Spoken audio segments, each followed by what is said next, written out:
কালকের মিনি ব্লগে যেহেতু বললাম যে আমরা যাব নবদ্বীপ মায়াপুর।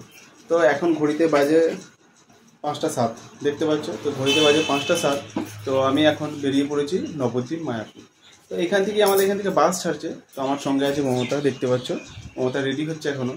তো চলো এরপর আমরা নবদ্বীপে গিয়ে আমি রেডি হয়ে বাইরে বেরোনোর আগেই দেখছি আমাদের বাস অলরেডি চলে এসেছে। আর বাসে সেরকম কেউ নেই, কারণ আমাদের এখান থেকে জোনা 10 ওঠার কথা আছে, আর বাকিজন উঠবে হচ্ছে ধুলুক থেকে। আমাকে যখন বলেছিল লাইন বাসে করে যাওয়া হবে, তখন আমি একটু অমত করেছিলাম, কিন্তু বাসে উঠে দেখলাম না, সিটগুলো যথেষ্ট পরিমাণে ভালো আর খুবই সুন্দর। নবদ্বীপ মায়াপুর ঢুকতে না ঢুকতেই দেখছি খুব সুন্দর সুন্দর নবদ্বীপ, শ্রী চৈতন্যদেব, গৌরাঙ্গ, এসব বিভিন্ন মন্দির দেখা যাচ্ছে। তো আমার তো খুব ভালোই লাগলো, যে এখন আমি মনে করলাম যে হয়তো আমরা মায়াপুর চলে এসেছি। সেই মায়াপুর ইস্কন মন্দিরে অনেক ইউটিউব ফেসবুকে দেখেছি যে এই মন্দিরটা, কিন্তু সামনে থেকে অনেকটাই দেখার ইচ্ছা ছিল, কিন্তু কোনোদিনও দেখতে পারিনি।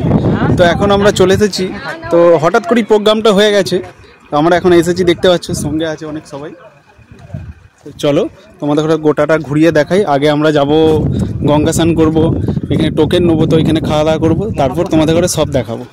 চলো আমরা এখন যাচ্ছি টোটো করে গঙ্গা স্নান করতে। গঙ্গা স্নান করতে এখান থেকে খুব একটা দূর নয়, মিনিট 5-এর রাস্তা, কিন্তু তবু আমরা টোটো করে এলাম। কারবেলা উঠেছি, অনেকটা সময় ধরে জার্নিং করতে হয়েছে, সেই কারণের জন্য ভাবলাম যে এইটুকু পথ আর আমরা হেঁটে যাব না। তো যাওয়ার সময় ভাবছি আমরা হেঁটেই যাব। তো এখন আমাদের গঙ্গা স্নান হয়ে গেছে, তো আমরা রেডি হয়ে আমরা যাচ্ছি। এখন আমাদের ঘরে তো বলেইছিলাম যে নবদ্বীপ মায়াপুর এলাকায় যে কটা মন্দির আছে সেগুলো তোমাদের সব ঘুরিয়ে দেখাবো। এখন আমরা চলে এসেছি হচ্ছে গৌরাঙ্গের মাসি। এত সুন্দর মন্দির দেখে আমার তো খুব ভালো লাগলো। তো ভেতরে এসে অনেকেই বললো যে নাকি এখানে ভেতরে শ্যামকুণ্ড, রাধাকুণ্ড দুটোই আছে। তো শ্যামকুণ্ড, রাধাকুণ্ডে আমরা এখন আগে যাচ্ছি, মন্দিরটা দর্শন করবো। মন্দির দর্শন করার পর শ্যামকুণ্ড, রাধাকুণ্ডে আমরা যাবো। শ্যামকুণ্ডে আসতে না আসতে গোবেদা আগে এখান থেকে 1 প্যাকেট বিস্কুট কিনে নিলাম। আমি ভাবলাম যে কি না কি করবে 1 প্যাকেট বিস্কুট নিয়ে, কিন্তু তারপর ঘাটে নেমে দেখলাম যে এখানে বড় বড় যে মাছ আছে, 5 কেজি, 10 কেজি, এমনকি 15 কেজি, 18 কেজি পর্যন্ত যে মাছ আছে না, তারা বিস্কুট খায়। এখানে যারা সব দর্শনার্থীরা সব আসে, তারা সবাই মিলে এদের ঘরে বিস্কুট খায়। আমি তো ছোট ছোট মাছ দেখেছিলাম, কিন্তু এত বড় মাছ আমি আগে কখনো দেখিনি। তো গোবেদা তো এখানে খুব আনন্দে বিস্কুট খাওয়াচ্ছে, আর আমি এখানে ভিডিও করতে দেখছি। আমরা তো খুব মজা করলাম, যে শ্যামকুণ্ড, রাধাকুণ্ডে এসে এভাবে মজা করবো আমি ভাবতেই পারিনি, যে শ্রী চৈতন্যদেবের মাসির বাড়ি আসবো আর মাসির বাড়িতে এসে এত সুন্দর ভালো লাগবে। চলো আমাদের শ্যামকুণ্ড দেখা হয়ে গেছে, এখন আমরা যাবো হচ্ছে শ্রী চৈতন্যদেবের জন্মস্থান। জন্মস্থানে এসে তো আমার ভালোই। শ্রী চৈতন্য মহাপ্রভুর জন্ম হয় 1886 সালে 18ই ফেব্রুয়ারি। বাংলা ক্যালেন্ডার অনুযায়ী 23শে ফাল্গুন 1407 শকাব্দ। নবদ্বীপ শহরে তার পিতার নাম জগন্নাথ মিশ্র এবং মাতার নাম ছিল শচী। শ্রী চৈতন্য মহাপ্রভু ছিলেন একজন বিখ্যাত হিন্দু সন্ন্যাসী এবং গৌড় বৈষ্ণব ধর্মের প্রবক্তা। তিনি 1486 খ্রিস্টাব্দে ফাল্গুনী পূর্ণিমার রাতে নবদ্বীপে জন্মগ্রহণ করে।